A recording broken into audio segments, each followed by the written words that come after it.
talking a little bit about the first yama in Ashtanga Yoga. Yama would be considered like a regulative principle that we can follow in order to become a more contributive member to our communities, to our society. So this first yama is called Ahimsa, or non-violence. So we'll talk a little bit about violence, what is considered violent, and then a little bit about what non-violence would be and how we can apply that or practice that in our everyday lives. So going on a very obvious example would be violence through our bodies. So anytime we physically harm somebody, anytime that we hurt or cause somebody damage through our bodies, that would be considered violent. Anytime, even if in a self-directed way, even in our consumption, anytime we consume any kind of substance that's going to harm our bodies or our mind, our psyche, that would also be considered violent. Going through a more verbal channel, a more subtle form of violence would be what comes out of our mouth and what comes into our mouth.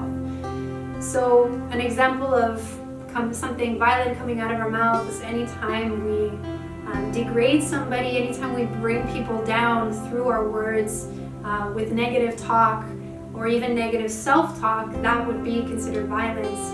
And even some lineages of yoga or Buddhists, or even I know a lot of Westerners who practice a certain Ahimsa in their diets.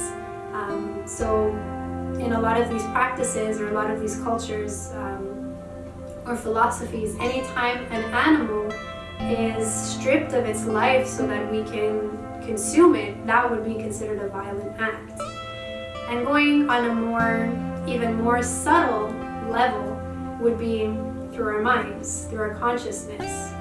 So anytime we are thinking or creating judgments or cultivating negative thoughts towards somebody or a group of people, that would be considered violent. Or even when we're sort of generating violent, degrading thoughts towards ourselves, those would also be considered violent thoughts.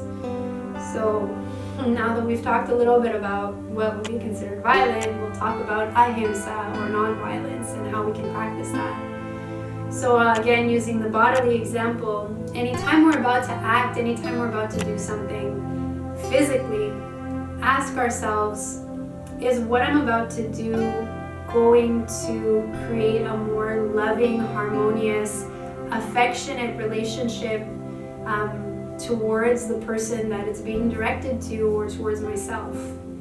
So that's one question to ask ourselves. On the more verbal level, again, asking ourselves, is what I'm about to say, is it going to disturb or disturb the person who is receiving this information? Is it going to uplift them? Is it going to give them enthusiasm and make them feel like, yeah, I can do this? Same towards ourselves, right? And in the example of the Buddhist philosophy or some yogic traditions, or what a lot of Westerners do here as well, is the vegetarian diet. So filling our plates with leafy greens, with vegetables, with fruits that's going to give us lots of vitamins and energy and protein and all of those great things that we need to be a contributive member of society. And lastly, on the more subtle level, on the more conscious level, are my thoughts, what I'm thinking toward the thoughts or thought patterns that I'm cultivating towards other people or towards myself, are they uplifting? Are they positive? Am I looking for the best in others? Am I seeing the best part in others? Or am I looking just for the negative? There's a really great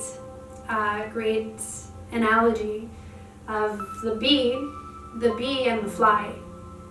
So the bee can be amidst a field of garbage, but it will look for, the flowers. It'll look for the pollen, for the nectar. Whereas a fly can be in the midst of beautiful fields of flowers and plants, but it'll look and go directly to the garbage. So do we want to be like the fly, or do we want to be like the bee? So the Ahimsa principle invites us to become like bumblebees who look for this nectar, who look for the best, and who strive to bring that nectar, that pollen, that best of that we find, and distribute it to others as well. So that's just a little bit about Ahimsa today. Hopefully we can take a little bit of these and practice them in our lives, in our day-to-day practices. If you have any questions or comments, please feel free to write. And I hope that this video has been beneficial and has given you a little bit more insight into the wonderful world of yoga. Namaste.